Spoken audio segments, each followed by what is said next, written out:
Hello, everyone. My name is Beverly Knox Davis, and thank you so much for joining us for this episode of the A Brighter Day podcast. Of course, you can check us out on all platforms. We're super excited to have you here today, but we're even more excited to have our amazing guest today, Dr. Kelly Little. Thank you so much for being here. Thank you for inviting me. Oh my goodness. Well, we're fortunate because this is a busy man, everybody. He is everywhere, but he did not see it as robbery to be here with us today. So we're going to make the best of this time to pick his brain a little bit, to learn a little bit about him, how he's connected to A Brighter Day and this community and so many other communities. So we're going to dive right in. So again, just thank you for being here. I'm just excited to have been able to meet you and then to see some of the things that you have going on and, just your participation. I mean, your word, you stick to it. And I love that. I love that about you. You've been right there. Every time he said he was going to do something, he did just that. So that's appreciated. I want to say this, though. Okay. You attract what you put into the universe. So the work that you're doing in this community and across this city, I see you. And I just don't mean I just physically see you. I see you. I feel your spirit. I see the blessing and the anointness that's on your life and how you're making that happen in this community, making people smile. It's amazing. So I'm really grateful just to be in space with you. Oh my gosh. And, I can almost say ditto because he's doing the same thing. So, like minds, like spirits. So, just very happy to have you here today and for people to get to know you. And then, of course, to learn anything else that you may have going on. And then, of course, our organization as well. So, we're going to start with you telling us all about you, family, because this is the stuff when you meet somebody you don't get a chance to hear about family and the how you grew up, where you grew up, and how you made it to Charlotte if you're from somewhere else. So tell us all about that and how you grew up with mom and them. All right, so now you went there with some. So grew up in a single parent home, Okay. Philadelphia, Pennsylvania, North Philadelphia to be specific. Wow. My mother is originally from North Carolina, Okay. a very small rural area called Mount Gilead, and Richmond County and Anson County are all areas where my ancestors once roamed and where many relatives still live. And it was there that my grandmother and grandfather, my grandmother used to call me master. And so it gave me a sense of confidence, and some might say too much confidence. But I knew who I was and who I am and whose I am. All right now. That helped propel me into excelling in sports. I returned back down here for college. And once down here, I also went into the military, spent 26 years, 10 months, 22 days in the United States Army. Y'all heard that countdown. Has in multiple deployments overseas, but it makes not only a man of you, but if you're observant, it will humanize and optimize your experience because you get to see how people in so-called third world countries live, but it's not as bad as you think because they don't have the same barriers from the sense of being socialized to a point that they don't understand community because they understand it really well. 3 and 4 years old, running. I learned some of the work that I do with young people today from watching countries that they said was underdeveloped. Brought those ideals, strategies to my initial work around rites of passage programs for young boys, investing back in the community, understanding that no one heals in isolation. We all heal in community. Ooh, say that again for the people. No one heals in isolation. We all heal in community. Unity. I love it. I love it. And so that upbringing, that rearing, the family connections here in North Carolina, but even the family connections in Philadelphia really helped me to make sure I embrace people, what their journey is, and use that as a way to not really focus on the theory or those things that society deems important, but really making sure that I get to know people so that I can help people move into their power and their purpose and block out some of those things that mainstream society may have told them or tell them, which is not of the spirit. That's right. That's right. And, I know you work with young people, specifically young men. Let's talk about that. Tell us the organizations that you've started, and then we can do a breakdown. But just want to just dive into some of the work that you've been able to do in taking some of that master and pouring that into our young people. So, primary organization is the Urban Institute for Strengthening Families. Prior to that, there was a Boys and Men and a Cabarrus Leadership Academy, which later turned into the Mecklenburg County Leadership Academy.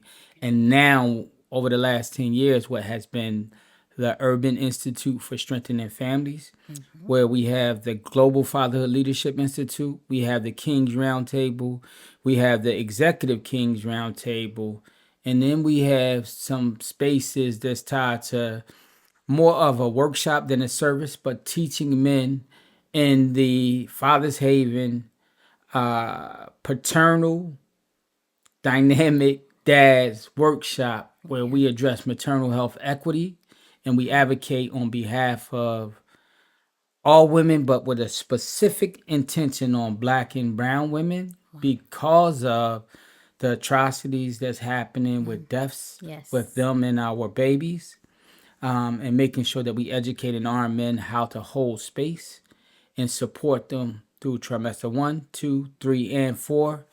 And then the MHOTEP STEM Rites of Passage program, which really educates young people on their history and the connectivity to many of the things that we've started, so that you're not navigating life with a lack of confidence and believing some of the misinformation around us, where we stand, what we position, and why we have contributed so much, not only here in the United States, but across the world. And have initiatives over in Africa and Guinea, which is tied back to sixth and seventh great grandfather, actually eighth, ninth, tenth, where I've learned that history. Again, grew up in a single parent home, so it was a lot that I had to discover later. And then addressing violence prevention, all those things are connected to the work and how we support families. Although my emphasis is through the men and boys first, but I also still do work with the young ladies and the women, even addressing perimenopause, postmenopause, and menopause, to be able to educate families how they stay together. And the greatest dynamic that's being divorced is some of our elders. And so sometimes that is significantly connected to the fact that we don't know how to support them as their body is going through hormonal changes, but also brain changes that impact their ability to be able to sometimes feel confident, because I might have brain fog, but that's because these hormones That's right. are out of control. And then the brain is not, particularly the hippocampus and the prefrontal cortex, is not regulating certain things, which means that sensor's not coming on. So those create issues as well, which doesn't allow the woman to be able to feel confident sometimes. She forgets things. Hot, cold, hot, cold. It's not intentional. That's right. It's a body thing. It's a chemistry thing. Right. So we really getting into science. Wow. And then that is a part of the whole network of raising a family too, because I mean the woman plays a true, role in the family and doing so many of the things, especially working with the children. So far as the youth are concerned, talk to us about some of the specific things that you've engaged with, and and making things better for our young people? First thing is people don't care how much you know till they know how much you care. So really helping young people to understand that I hear you, I see you, and I'm not talking at you, I'm talking to you, which requires me to really dig deep, Right. get to know you, help you to feel that psychological safety that allow you to be able to share whatever it is you're navigating. And when you try to push me away, I know that's your defense mechanism because people have let you down in the past. That's right. Once we get to that part, then we can begin to find out because they say kids don't come with instructions, but if you watch them, They they give it come to with you. all the Yeah, they instructions do. they need. They gonna show you what they like. If they start tearing down your computer, they might need to be in the computer field. That's right. We have to just open our eyes up and truly see them for what they are, and that's some of the things I do. And also, all of us was in school at a particular time, and they would tell us count to 10 when you're mad, but they never really tell you why you're counting to 10. But you resetting the central nervous system, so you're responding, not reacting. And I talk about them when you're upset. Don't just react.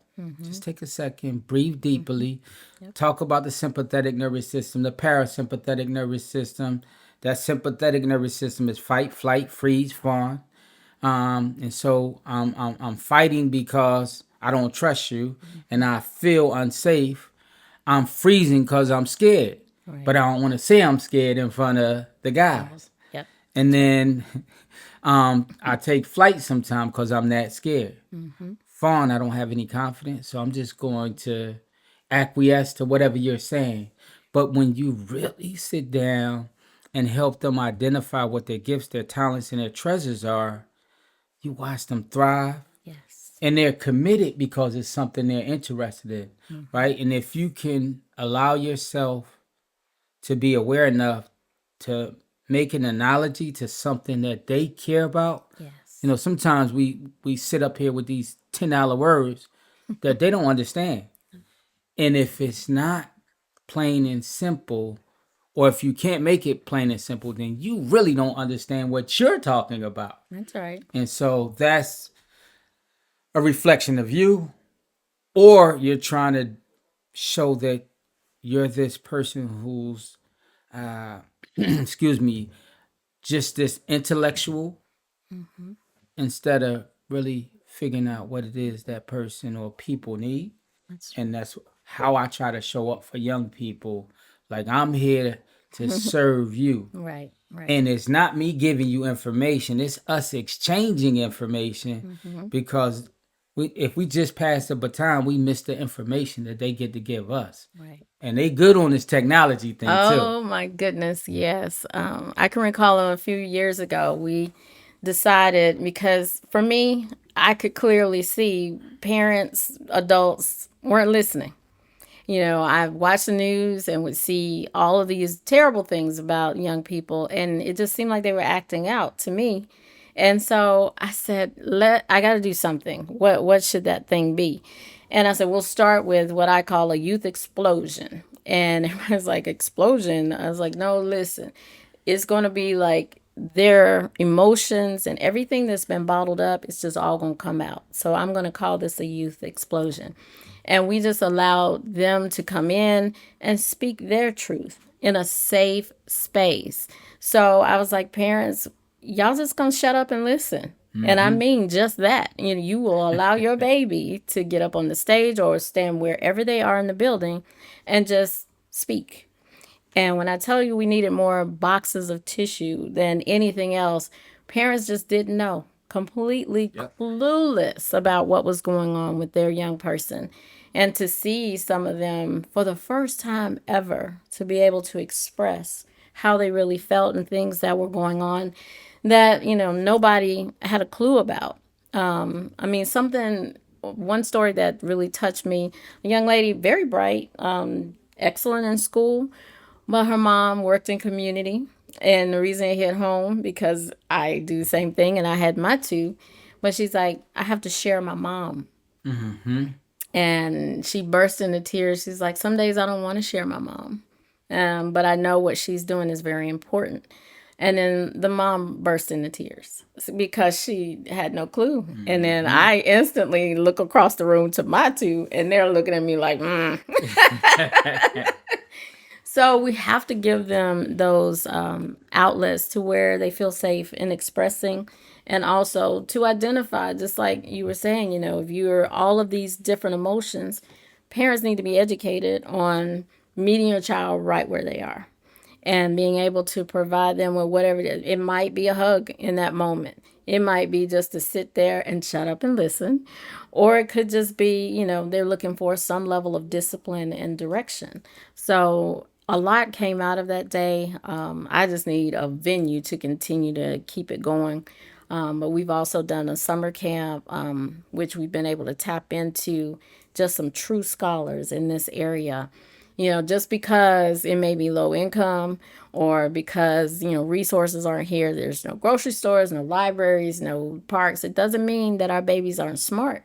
They're just, this is their economic stance where they are right now. And that's okay, because they have all these gifts and talents, but we have to tap into that. We have to allow them to express and be able to just grow and understand all of those emotions. So meeting them right where they are, I think, is important. So, and the work that you're doing is super important. So definitely want to make sure that we tap into that and bring some of that into the Hoskins community. The summer camp, yeah, I said it doesn't matter if it's just one child or two. It doesn't matter. We're going to pour into them and give them the skills that they need. And so that's what we've been doing. But in my opinion, the whole room should be full. I agree. And look, one of the things that's funny though, when we see behaviors, the late great William Glasser says that all behavior is purposeful. So our job is to figure out what's the behavior for. My philosophy in life is either you get the lesson or you repeat the lesson. When we repeat the lesson, it's because we're not listening to what the creator is trying to express to us, or we're operating from our own ego. That's true. I can't save anybody. All I can do is share information. That's right. People save themselves and they're the master of themselves. And so it's not lived experience, it's lived expertise. And when we understand that value, and the truth is, I can ensure that these young people see a counselor, see a coach. But where's the transition to, I'll use this for example. What we know is in Hoskins is a you in your programs, actually in your services, because I hate the word program, because I like program is services tied better to too. programming. No. And when we get to expose young people to something they never seen, you may orient them to a talent they never knew existed. That's right. And then you watch them optimize a whole community because we know we have a proven concept in you. And yeah, not only services, but the books you utilize, the strategies you utilize, and then people are connected because of Ms. Bag.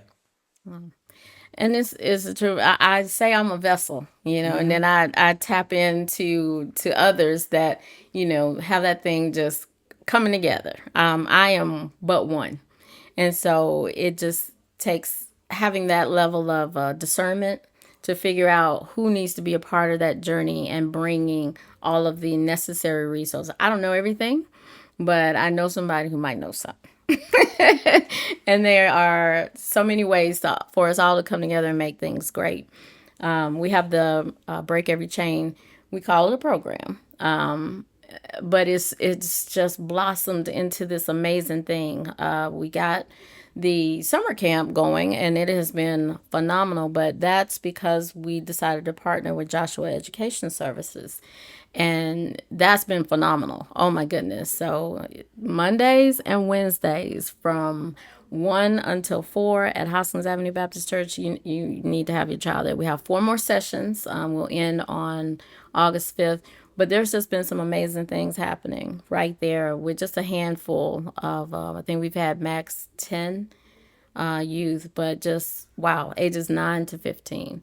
And then the larger part of our program is at Thomasboro Academy, where we work with the second graders for the past 3 years. An amazing journey. Everybody's like, why did you pick second grade? Well, it's before they get to third grade where they begin to be assessed. And then there is this thing called the school to prison pipeline, and that data begins when they're in their third grade. So if we can teach them skills in the second grade before they start to be assessed in third on how to regulate their emotions and, stay in school.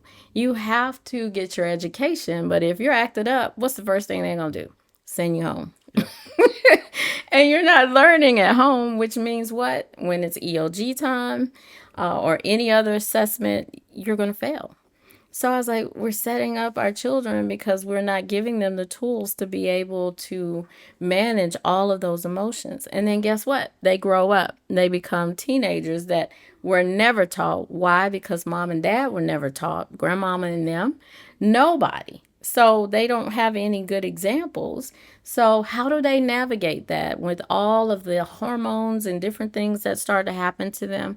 So we teach them that beginning in second grade, and then we follow those youth onward and make sure that, hey, you remember what you learned back in second grade.